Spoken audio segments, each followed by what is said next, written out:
தம்பி ஆகாஷ் படுகொலை நீதி கேட்டு நடைபெறக்கூடிய இந்த 20ஆம் நாள் போராட்டத்தில் கன்சராமிச செயல்பாட்டு வீரர்களுடைய இந்த 20ஆம் நாள் போராட்டம் நடந்து கொண்டிருக்கிறது. இதுவரை எத்தனையோ போலீஸ் படுகொலைகள் நடந்திருக்கிறது, காவல் மரணங்கள் நடந்திருக்கிறது, லாக்அப் டெத்து நடந்திருக்கிறது. ஆனால் இந்த ஆகாஷ் படுகொலையில் முக்கியமான வாக்குமூலம் இருக்கிறது.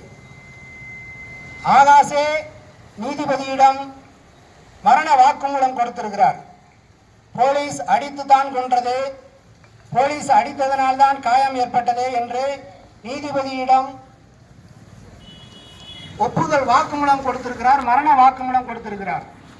அதன் பிறகும் இந்த காவல்துறை தலைவரும் காவல்துறைக்கு தலைமையாக இருந்த முன்னாள் முதலமைச்சராக இருந்த ஸ்டாலின் அவர்களும் நடவடிக்கை எடுக்கவில்லை. நடவடிக்கை எடுக்காததினால் கடந்த 20 நாட்களாக தொடர்ந்து இந்த மக்கள் போராடி கொண்டிருக்கிறார்கள். பக்கத்தில் நடந்த ஒரு மரணத்திற்கு உடனடியாக முதலமைச்சர் தொலைபேசியிலே பேசி அந்த குடும்பத்தாரிடம் மன்னிப்பு கேட்டார்கள். ஆனால் இந்த சமூகம் மட்டும் தொடர்ந்து அடி வாங்கி கொண்டு செத்து கொண்டு இருக்கிறது. இந்த சமூகம் கேட்பாரற்ற சமூகமாக இருக்கிறது, அரசியல் அதிகாரமற்ற சமூகமாக இருக்கிறது என்பதனால் முதலமைச்சர் ஏறெடுத்தும் பார்க்கவில்லை, எந்த நடவடிக்கையும் எடுக்கவில்லை.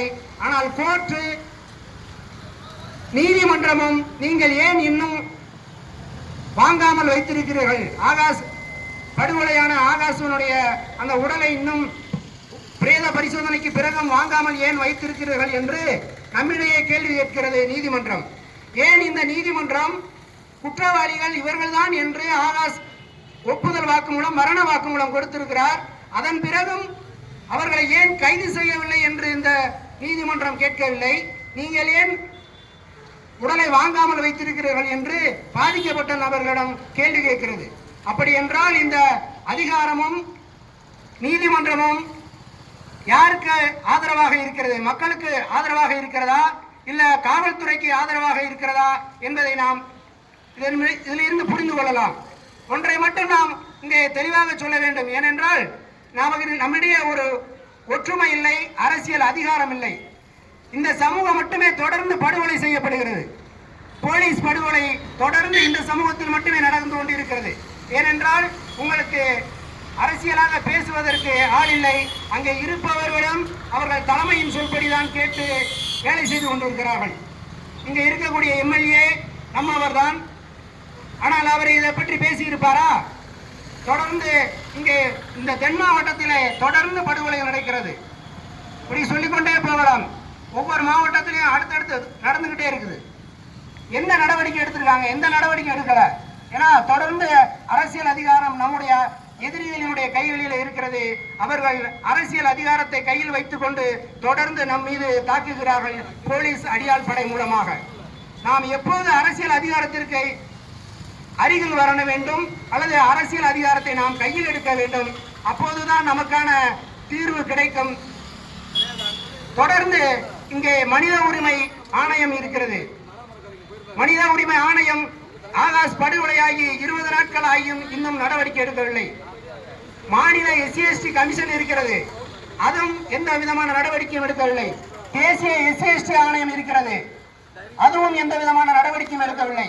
ஒரு போலீஸ் அதிகாரிகள் ஒரு வாலிபனை கடத்தி கொண்டு போய் அடித்து கொலை செய்திருக்கிறார்கள். இந்த மூன்றுமே எந்த விதமான நடவடிக்கை எடுக்கவில்லை என்று சொன்னால் இங்கே யாருக்காக இந்த SC/ST கமிஷன் இருக்கிறது?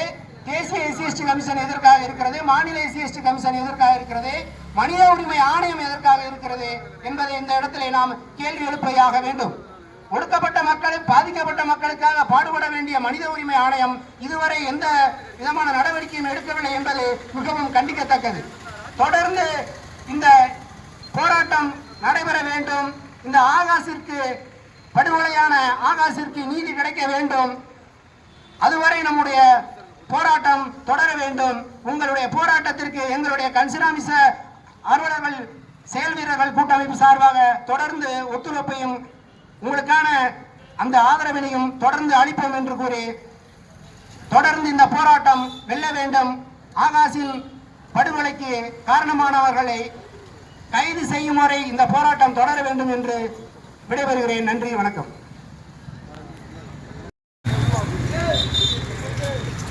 பொறியாளர், சமூக ஆர்வலர் தம்பி சகோதரர் ஆகாஷ் அவருடைய காவல் சித்திரவதை படுகொலைக்கு நீதி கேட்டு நீதிக்கான யுத்தத்தை தொடர்ந்து முன்னெடுத்து நடத்தி கொண்டிருக்கக்கூடிய மானாமதுரை வாழ் கிராம பொதுமக்களுக்கு கன்சிராமிச செயல்கள் கூட்டமைப்பு சார்பாக முதற்கண் எனது ஆதரவு வளர்ந்த வணக்கத்தை தெரிவித்துக் கொண்டு சகோதரர் ஆகாஷின் நீதிக்கான உரையை நான் தொடங்குகிறேன். இந்திய வரலாற்றில் என்பது மக்கள் ஒரு கோரிக்கையை முன்வைத்து செவி சாய்க்கும் பொழுதே அரசு அந்த மக்களின் செவிக்கு அருகில் என்ன சொல்றார் என்று கேட்க முன்வர வேண்டும். அப்படி அரசு அவரின் கோரிக்கையை செவி கொடுத்து வாங்காத பொழுது மக்களுடைய போராட்டம் அது எந்த மாதிரியாக நகரை நோக்கி போகும் என்பது உலகில் பல வரலாற்று நிகழ்ச்சிகள் எச்சரித்துள்ளது. ஆகையால் இன்று நாங்கள் இந்த 20ஆம் நூற்றாண்டில் கூட எங்கள் சகோதரின் மரணத்துக்கு நீதி கேட்டு நாங்கள் 20 நாட்களுக்கு மேலாக போராடக்கூடிய ஒரு அவல நிலை இங்கு இருக்கிறது. இந்த நாட்டை ஆளக்கூடிய ஆட்சியாளர்கள் சமூக நீதி என்ற பெயரில் ஆட்சி செய்பவர்கள் உண்மையில் சமூக நீதிக்காக ஆட்சி செய்கிறார்களா, இல்லை சமூக அநீதிக்காக ஆட்சி செய்கிறார்களா? இந்த தொடர்ந்து ஒரு சமூக குற்றத்தை செய்யக்கூடிய குற்ற பின்னணி கொண்ட நபர்கள் எல்லாம் சிறையில் சுபகமாக வாழ்ந்து கொண்டிருக்கின்ற நிலையில் ஒரு மது விற்பனையை எதிர்த்து ஒரு பொது நலனுக்காக குரல் உயர்த்திய தம்பி ஆகாஷ் ஒரு காவல் சித்திரவதையால் படுகொலை செய்யப்பட்டதை எந்த மானுட சமூக போராளியும் சமூக முற்போக்காரர்களும் ஏற்றுக்கொள்ள மாட்டார்கள். தம்பி சகோதரர் ஆகாஷுடைய மரணம் என்பது ஒரு சமூக மாற்றத்திற்கு சமூக நீதிக்கு விடப்பட்ட சவால். இந்த போராட்டம் நாம் சகோதரர் ஆகாஷின் சம்பந்தப்பட்ட குற்றவாளிகளை கைது செய்யும் வரை தொடர வேண்டும். இந்த கைது சம்பவம் தமிழக வரலாற்றை திருப்பி போட வேண்டும். அது மட்டுமல்லாமல் இந்தியாவில் எந்த மூலையும் லாக்அப் டெத் நடக்குவதற்கு இது ஒரு எச்சரிக்கை மணி மானாமதிலிருந்து அடிக்க துவங்கி இருக்கிறது. அது இந்த மக்கள் ஒரு தைரியமாக உண்மையை சொல்ல போனால் போராட்டங்கள் எல்லாம் நீர்த்து போக செய்யக்கூடிய அளவுக்கு ஆளும் கட்சிகள் ஆளும் தரப்புகள் நிர்வாகம் மூலம் பல சதிகளை செய்வார்கள். ஆனால் இந்த போராட்டம் அப்படி அல்ல. பல்வேறு சவால்களை கடந்து நீதிக்கான யுத்தத்தில் தொடர்ந்து நிற்பதற்கு காரணம் இந்த போராட்டத்தை மனமுவந்து ஒருங்கிக்கக்கூடிய சகோதரர் லெனின் அவர்கள், தியாகி இமானுவேல் சேரன் பேரவை சேர்ந்த அன்பு தோழர் ஜெகதீஷ் போன்றவர்களெல்லாம் பல ஆண்டுகள் சமூக மானுடத்திற்கான போராட்டத்தில் களத்தில் நின்று பல்வேறு அனுபவங்களை சவால்களையும் எதிர்கொண்டவர்கள். அப்படிப்பட்டவர்கள் இந்த நேர்மையான சமூக அக்கறை மீது கொண்டவர்கள், சமூகத்தின்பால் அக்கறை கொண்டவர்கள் இந்த போராட்டத்தை முன்னெடுக்கும் போது இந்த போராட்டம் மாசற்ற தன்மையுடன் ஒரு பரிசுத்தமான புரட்சிகர பாதை நோக்கி நகர்ந்து கொண்டிருக்கிறது.